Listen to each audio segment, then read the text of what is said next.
So if I can have your attention, please.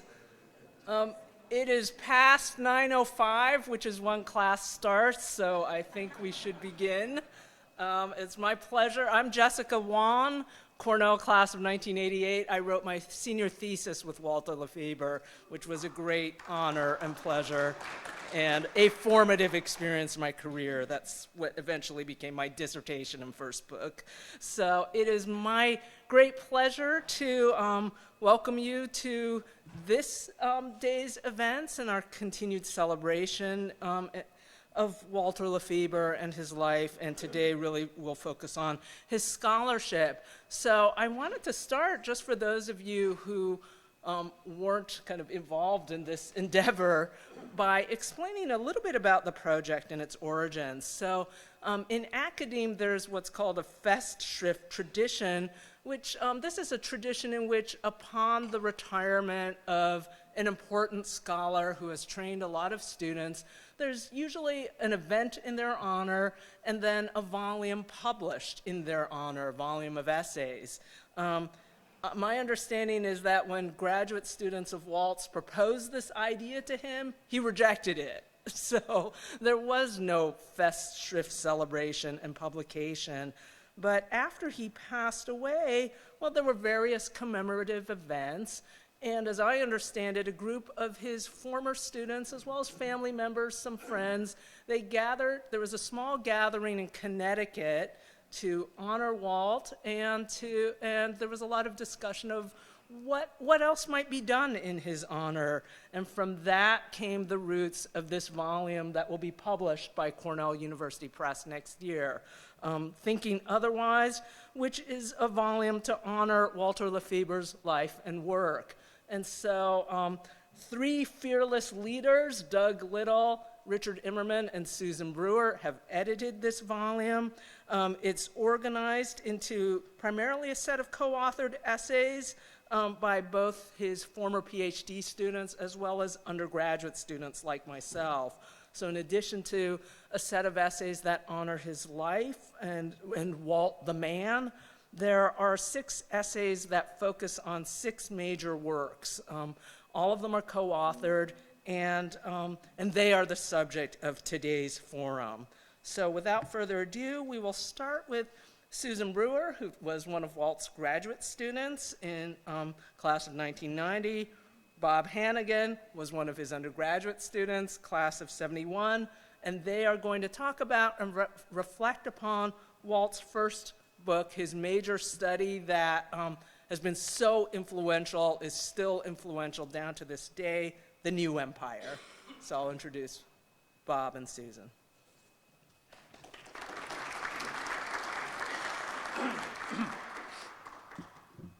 Good morning, everyone.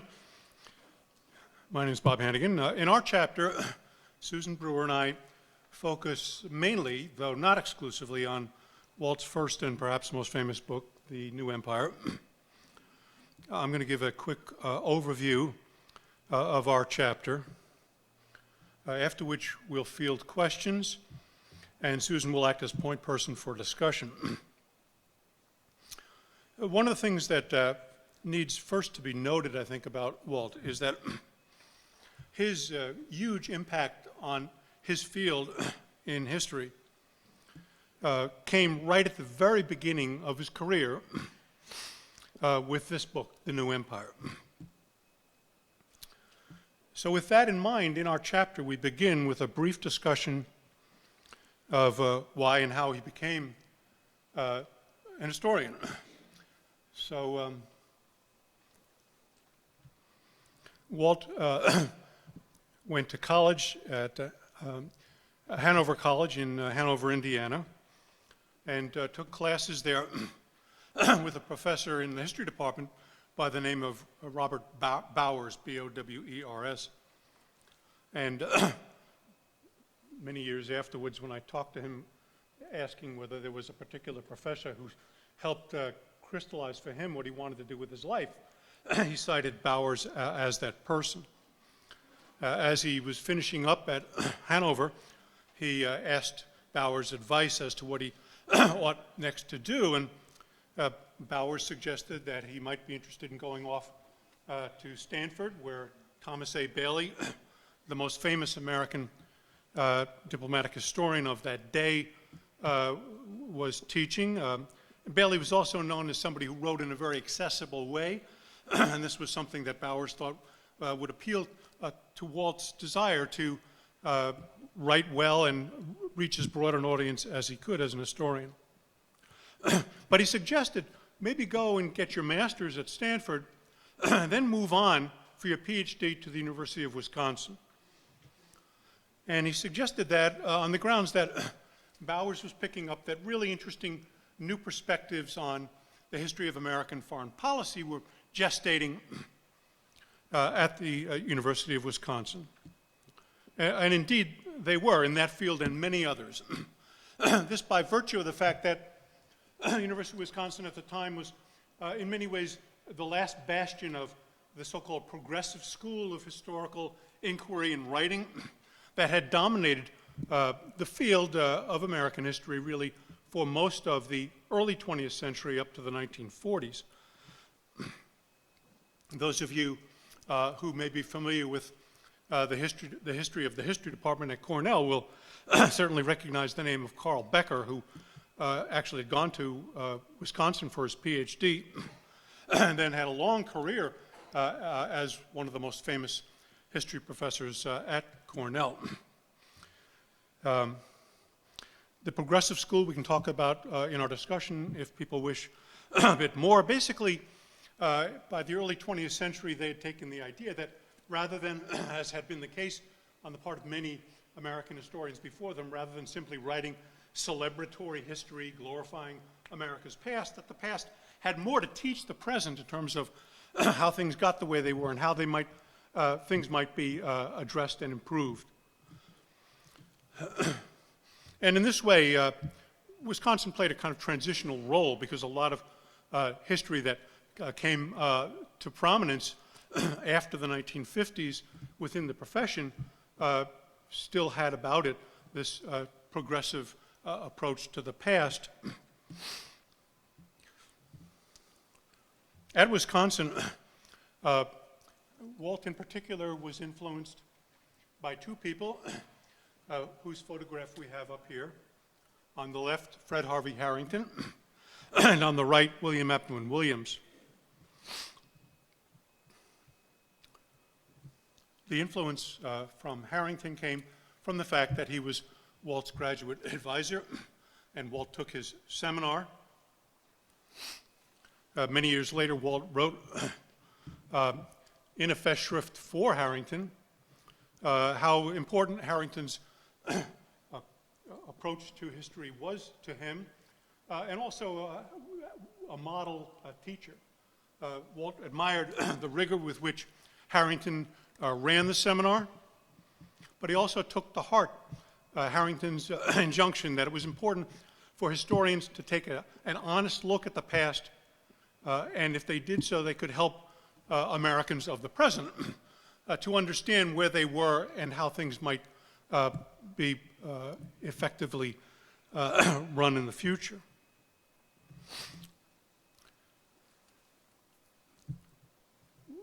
Walt simultaneously became a TA in the diplomatic history survey that William Epplin Williams was teaching, and this was right at the time that Williams was writing what probably is still the most famous of his works, The Tragedy of American Diplomacy. And in particular, the central theme of tragedy is something that heavily influenced Walt's interests in writing from that time forward, the theme of expansion. On Harrington's advice, Walt picked a manageable thesis topic for his doctorate, and this was going to be, and was, on the foreign policy of the second Cleveland administration. But as he said at the time, he wanted this to be the start of something bigger, ultimately, for a book. And what that became, that thesis became, was the starting point for a book that covered the entire period of American foreign policy from the 1860s to the end of the 19th century.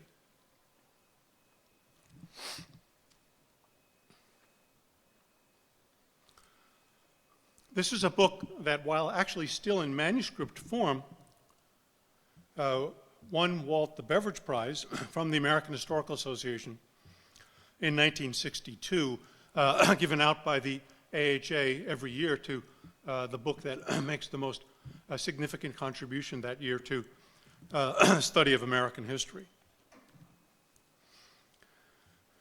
All of this happened before Walt had turned 30 years old, which is amazing.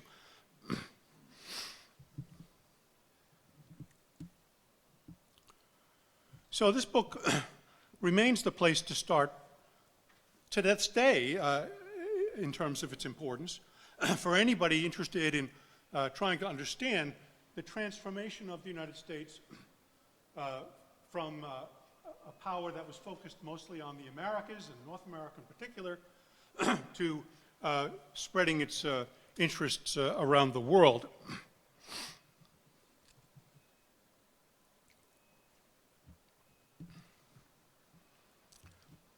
The book rejects the idea that America's emergence as a world power is something that happened in an absence of mind or accidentally or unconsciously, as many people said.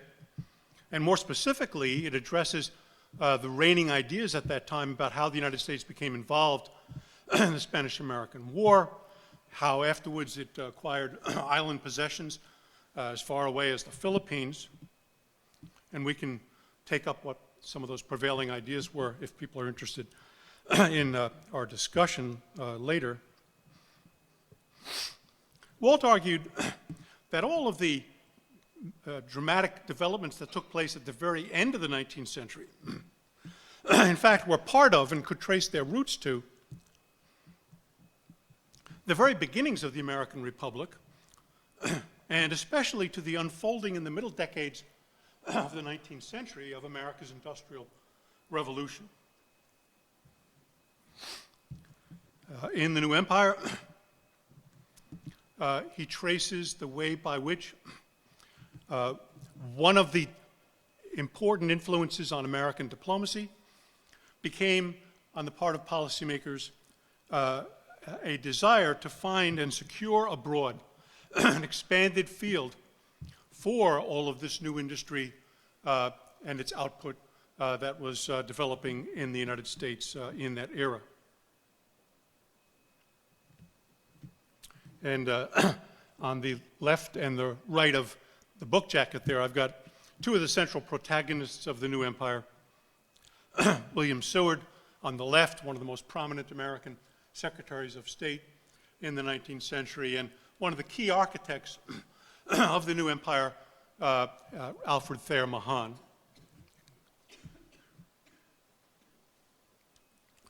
Now, the notion of a new empire was obviously predicated on the idea that there had been an older one. So our chapter goes on to discuss Walt's examination of American continental expansion in North America in the late 18th and early to mid-19th centuries, especially as this process was conceptualized and acted upon by people like Benjamin Franklin, James Madison, and John Quincy Adams.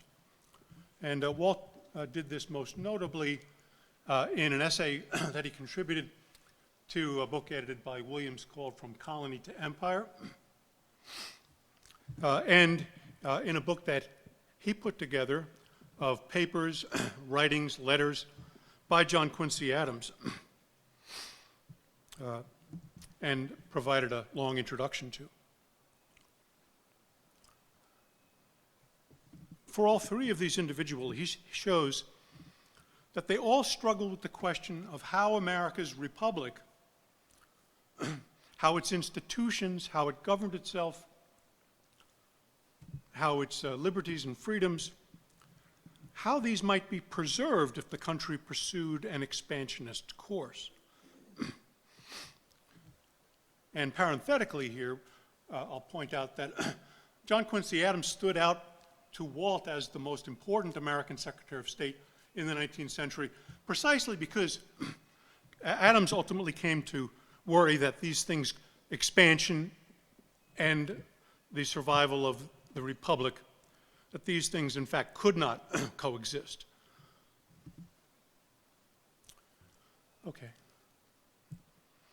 The price of empire, the domestic price, the price abroad, is discussed further in Walt's book written 30 years after the new empire, overlapping it in some of the decades.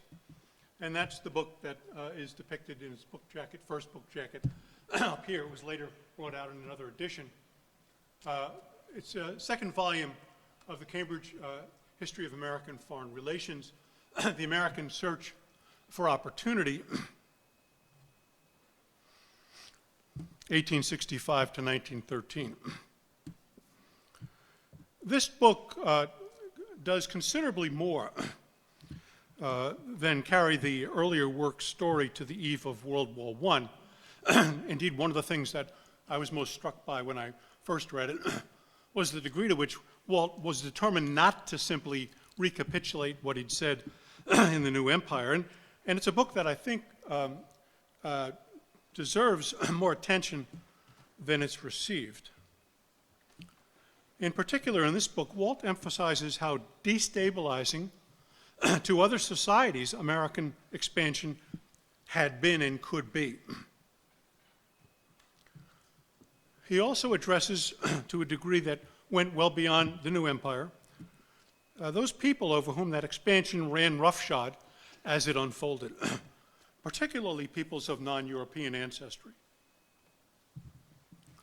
And finally, the book highlights the damage Walt felt that this expansion did to American principles and to American values.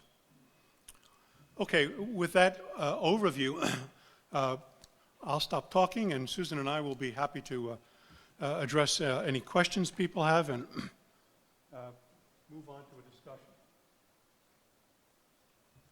Thanks, Bob. So our chapter really looks at both Walt's roots as a historian and also his examination of the roots of American foreign relations. And we wanted to start by just asking if any of you had any questions for us about our chapter or the new empire before I ask questions.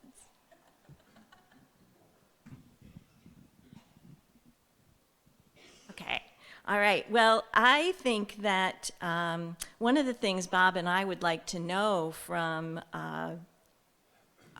you is how you were first introduced to the new empire. Was it through Walt's lectures? Was it through a research project or a reading assignment? Yes, Bill?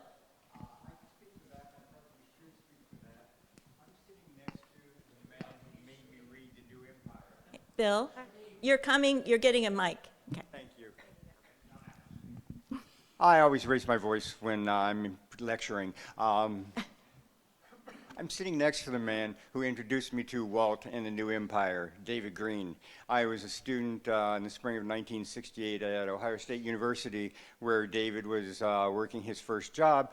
And the previous fall, for some reason, Ohio State had David teach the latter course in American Foreign Relations and introduced me there to Bill Williams, who I later met at a libertarian summer camp, but that's another story. Anyhow, when I read Williams, I thought, how do people think like this? And then David assigned Walt's book to us, and I began to understand how people think like this and how they think otherwise. And I'm here both to honor Walt and also to say hello to David, whom I've not seen since sometime in the mid-1970s. He's really, along with Walt, the reason I'm here. Thank you.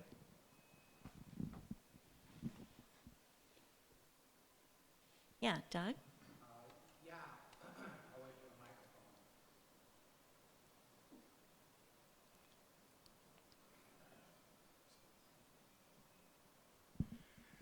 So my introduction to the new empire was similar to Bill Walker's, except I was at Wisconsin and I was in a class being taught by Tom McCormick, who was Walt's good friend and graduate school classmate. And I remember reading the new empire and being swept away because we don't really say much about it, but it really is intellectual history. I mean, it's a history of ideas, the history of the idea of empire. And I had no idea as an undergraduate how controversial it was to be talking about the United States as an empire, except yes, I did. It was the Vietnam era and all of that. So in a weird sort of way, it resonated with the present. And it's still a good read. And I saw on Bob's slide that the original New Empire sold for $2.95, which gives you some idea of just how much has changed, and yet what Walt had to say in that book is still as relevant today as it was back, 50 years ago. Ann,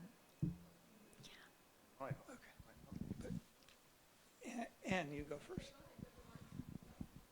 Oh, there's only one mic. Last night there were two. So I apologize. I had to wait for the tram and got here late, and I'm glad I got here at least for the very end of it. And I was really glad to hear Bob Hannigan make the salutary reference to the American Search for Opportunity. What? Oh, I'm John Fosek. I got my PhD from the history department at Cornell. I finally got it in 1994. I arrived, I guess, in 86 or 87, and I went to Cornell to study what I called then, I thought it was a clever new term, but other people developed it further, and the cultural history of U.S. foreign relations. The intellectual and cultural history is what I was interested in. In 1989, I think spring of 89, I did an independent study with Walt, which is one of the most remarkable experiences of my life. And on my reading list for it, I had The New Empire. And he said, no, that's not worth your reading. I don't want to discuss that with you. Typical Walt. And I persuaded him that I need to get this under my belt, and I'm here. You agreed to do this individualized study with me. The opportunity to talk it through with you would be very meaningful to me. And of course, the first chapter on the intellectual formulation, if I remember the title correctly, was brilliant when it was written, was brilliant when I read it, and remains so today.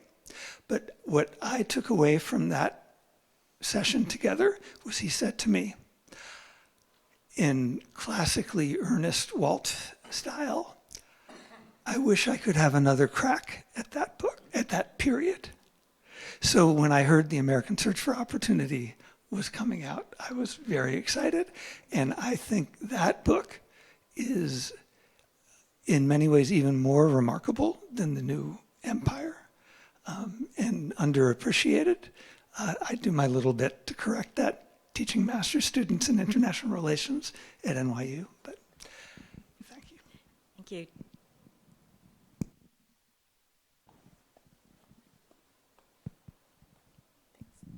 So I'm Ann Foster, and I got my PhD at Cornell with Susan and a bunch of other people who are here. Anyway, you'll find out as we go along today. So I actually was assigned, I did my undergraduate work at American University, and I did not think I was going to be a historian. I thought I was going to be a person who worked in policy, and as I always tell everyone, the longer I lived in Washington, the less I wanted to do that.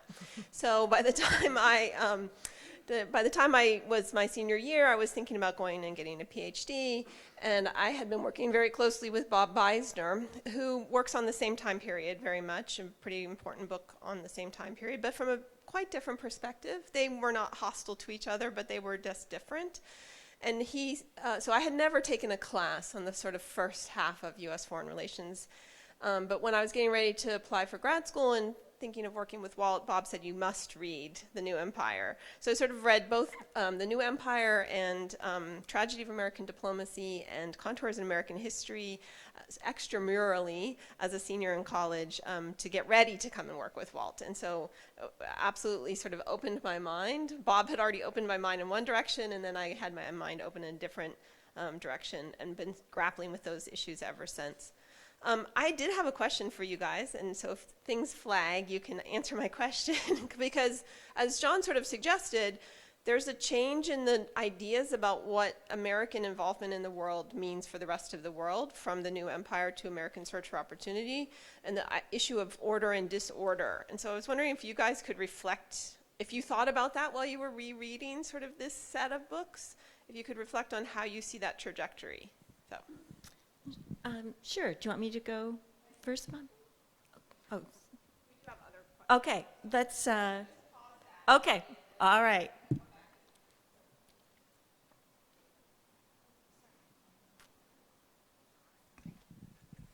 I'm Eric Edelman, class of '72. I was an undergraduate student of Walt's, and then went on into career in government. But Walt's book literally changed my life. In the spring of 1971, he had agreed to be my thesis advisor as a history honors major at Cornell, and I went off on a trip to Europe, and I carried New Empire with me since I thought I'd better read this since he's going to be my advisor. And my uncle, who was also a Cornell graduate, had a Cornell classmate who had developed a very lucrative public affairs business in London and owned a house in Eau-de-Cagnes between Cannes and Nice. It was a 17th century French fermier built into a hill with a swimming pool. And I read New Empire floating in an inner tube, sipping pastis. Ooh. And I don't think it was the alcohol that had the effect. But the book really turned my life upside down. My father was the youngest of 5 brothers, all of whom were lawyers. I thought I was going to be a lawyer. And I became the black sheep in the family by getting a PhD. It's okay, my mother, who's 97, has forgiven me. At least last year she told me she forgave me. But it changed me because I decided I was going to get a PhD in history as a result of reading the book.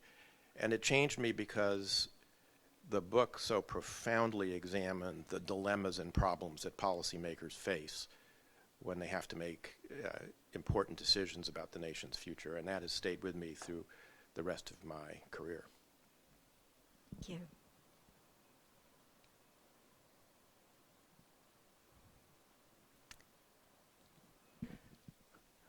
Hi, I'm Larry Glickman. I'm in the history department at Cornell, and I arrived in 2014 after Walt retired, but I was very lucky to get to know Walt a little bit, to visit his house with undergraduates after the Lefebvre-Silby lectures a bunch of times, and also taught his course on his book on Michael Jordan in my sports history course a bunch of times, and I could never convince Walt to come to class to talk to the students about it, but it was wonderful to talk with him about the writing of that book.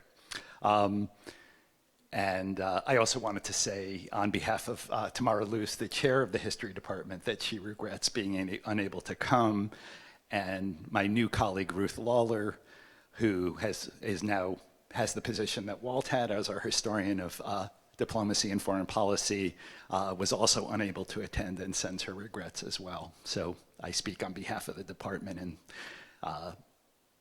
saying thank you for this amazing event. But the question that I had, which I haven't really heard a lot about, is what Walt's graduate student cohort experience was like. The journal Studies on the Left was founded in Madison in 1959 by a bunch of people who I imagine Walt was in touch with, and kind of what kind of influences you think he had being in Madison in that period, whether he ever associated himself with the New Left or not, and whether he saw his work as a product of that intellectual ferment in Madison in that period. Thank you. I can speak a little to that. There's a book, a biography of Williams that was done by Paul Buhle, B-U-H-L-E, and there's a co-author whose name I've forgotten, but in there he has a long section about Madison and what was going on in that period. And actually the day before yesterday, I was on the phone with Robert Van Meter, who was a Williams student back then, and I had already sent him the link to some of the essays. He's in his 90s now and couldn't be here, but he was talking about what a kind of electric environment it was. And Walt says this too in some of the passages that I've read. I can give you, actually you'll see in the footnotes to the chapter references to his discussions about Madison. But there were lots of graduate students at Wisconsin at the time, including in the field of U.S. foreign relations, and his closest friendships were with Tom McCormick and Lloyd Gardner, but there were lots of other people as well. And Bob Van Meter was telling me about a review that Walt had done for Studies on the Left in Robert Van Alstyne's book. I've forgotten the exact title of it, but the Rising American Empire. So there was a hothouse environment, and it's one of these things where you have to sort of be a good social historian and have interviewed lots of people. My sense is that people were meeting over beers and talking about this kind of stuff all the time. And it's one of these intangible aspects of intellectual life to recreate, an environment that clearly was there. There was an episode that I certainly saw in the readings that we did for this chapter where Walt and Lloyd and Tom decided they were going to invite Williams to dinner, and they would sit around. And my sense is that these kinds of things were happening in late night sessions, et cetera. They started there, and I think in terms of, Sandy could speak to this better than I can, but I think over many years, when people like Tom McCormick or Lloyd Gardner would get together with Walt, and they would talk way, way into the night. In fact, I experienced some of that myself. He thrived in the wee hours, so I'm not sure when he didn't thrive really, but With brandy. so yeah, I think, and you'll see in the footnotes to our chapter references to certain discussions of Madison in that period of time. We wanted to talk a little bit about that phrase, extending the sphere, that we all heard in Walt's lecture. Oh, yes, David. I'm David Langbart. I was Cornell class of 79. A question sort of relating to Walt's background. I've always marveled that there are two key American foreign relations historians in the 1950s era who both ended up at Wisconsin working with Fred Harvey Harrington, both from Middle America. Walt from Indiana and Wayne Cole from Iowa, separated by only a couple years at Wisconsin, had very, very different views. And it's always struck me how, and it's a statement question, how did Walt's origins in Middle America influence his view of policy and policymakers? I think Andy and Ann are going to be talking about that very question. Yes. Okay, you've got my question.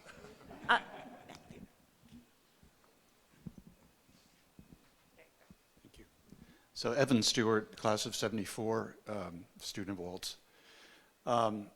He and I talked a lot about all those books over many, many years. And the thing that really strikes me about this particular body of work, which is emblematic of obviously his other work, but unlike, I'd say there's a difference between Harrington and Williams when I read those two gentlemen. Williams is always very, very sure of himself. Harrington, not so much. And I think Walt really drew from Harrington, because I always found when I was discussing these works with Walt, very typical of the man, he never metaphysically believed that he was correct. He was always willing to entertain questions, believe that maybe he got something wrong, listen to new evidence.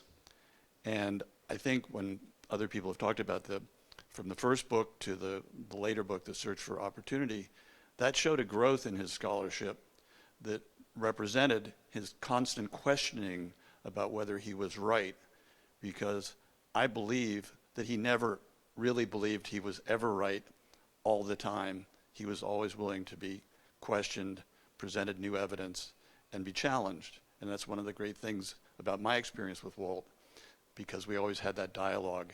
And I think that's probably true of everyone in this room. Mm-hmm. Yes. Yeah. Go back to Anne's question with that. Well, I think that we saw him. I mean, my introduction to New Empire was through his lecture that I was TAing as a grad student, his undergraduate survey, and he presented it as, with his outline on the board about, intellectual foundations, strategic foundations, economic foundations. And it was so integrated into the whole survey that I found it a very powerful and convincing setup of, the roots of expansion, the issue of extending the sphere, that I didn't really equate it with this groundbreaking book that he had written. It just seemed so organic. And I think that he had this amazing ability to present this such a well-rounded and convincing argument that it's very persuasive, while at the same time always questioning, as you mentioned, his conclusions and coming back to them and thinking through them. So that when he did the Search for American Opportunity, he had said himself in the preface to the 35th edition of the New Empire that he wished he had looked more at the question of race in the New Empire than he had. He felt that that was a shortcoming in the New Empire. And I think that when he turned to the Search for American Opportunity, he was much more focused on the consequences of American expansion on the the people on the receiving end of it. And so I think he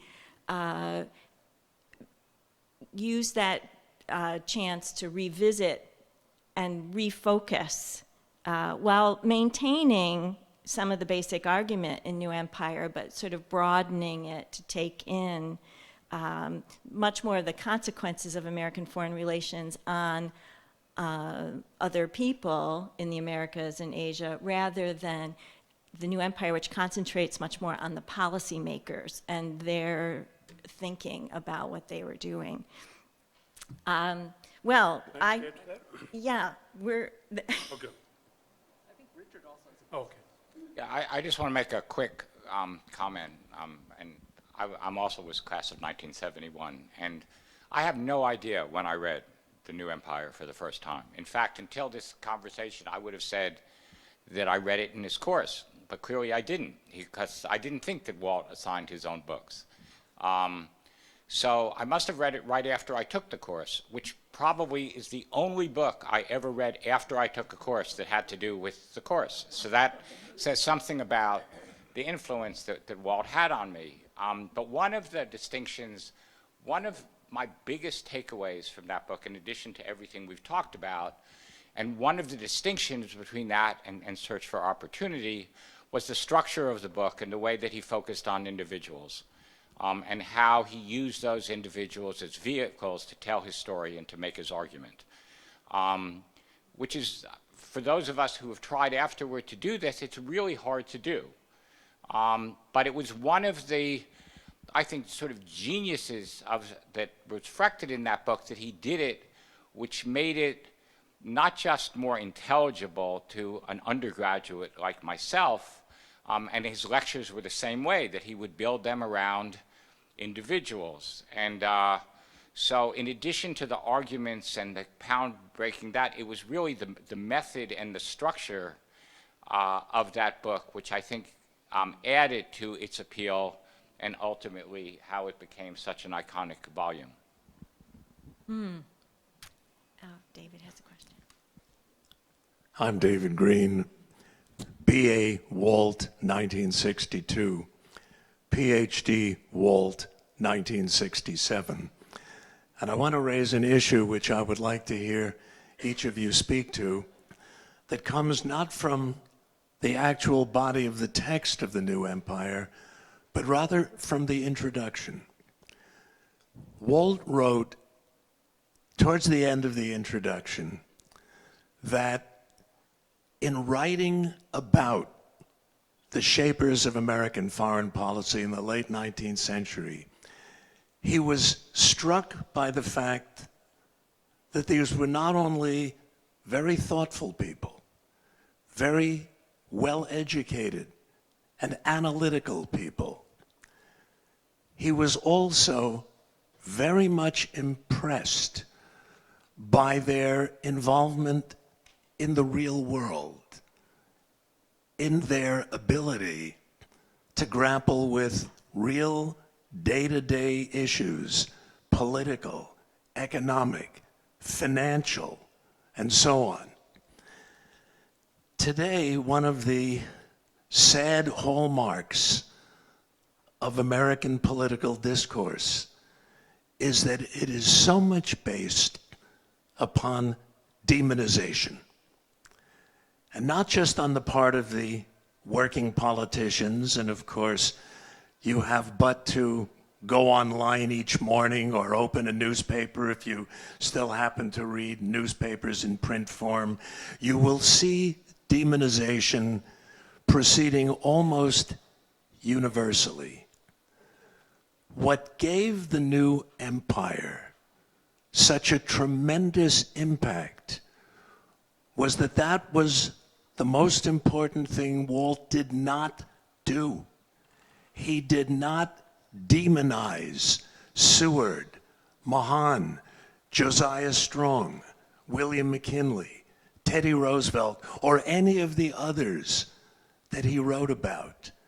And indeed, granting them their good intentions made his critique all the more powerful. There is a historical essay written over 100 years ago by the great French Catholic philosopher Jacques Maritain, who wrote that a disposition to virtue can be even more dangerous than a disposition to vice, in that a disposition to virtue tends to be unrestrained by conscience. If you are completely convinced of your own virtue, if you are totally persuaded of your own good intentions, then there are no internal red lights. There is nothing telling you to stop, slow down, reconsider, think otherwise. And it's no accident that Walt not only introduced the entire subject of the new empire by accepting the good intentions of the people he was writing about, but he used that acceptance as a method of making his critique all the more devastating, and he continued to do that throughout his career. Sorry? I think you said you had a question. Yes. What I would like to hear is for you folks to talk about Walt's relationship to the whole question of good intentions and how that informed his own scholarship? Well, I think you've summed it up, David, and you do capture an important aspect of Walt's outlook on things, and I think it dovetails also with what we were all saying about also his modesty. And when he writes, he's come to a particular feeling about his subject matter, and he's writing with conviction about it. But as everybody here has said, he's also somebody who's modest enough and sober enough, I would say, to entertain people who disagree with him and other ideas. I wanted to just come back to one thing about search for opportunity people were talking about earlier. I strongly think that Walt is playing off of the title of another book that was prominent back in the 60s and 70s by the historian Robert Wiebe, who wrote a book called The Search for Order. This was a book that mostly focused on progressive era, late 19th, early 20th century search for order at home in America, but also got into foreign affairs as well. And I think that while Walt agreed that what policymakers were trying to do was to search for order globally as well as domestically, what they did in reality was create quite often great disorder. And his title, The Search for Opportunity, in my opinion, comes from his sense that because ultimately what they were searching for, even if they weren't honest with themselves, was opportunity and interest as opposed to what might be order or what was in the best interests of other countries in the world. Anyway, that's just my reflection on that title. And, I would just say to David that I think that is at the heart of Walt's power, is his humanity. And I was thinking about that. In our chapter, we talk about this question of self-determination that Walt kept coming back to over and over again. And I think that what makes it so complicated is that each individual will define that differently. And yet it is expressed as this founding principle. And he also then would go on to show how often that principle was, pushed aside or violated, but that he would still be understanding about the worldview or the perspective of the people engaged in doing that, even as they professed it. So I think that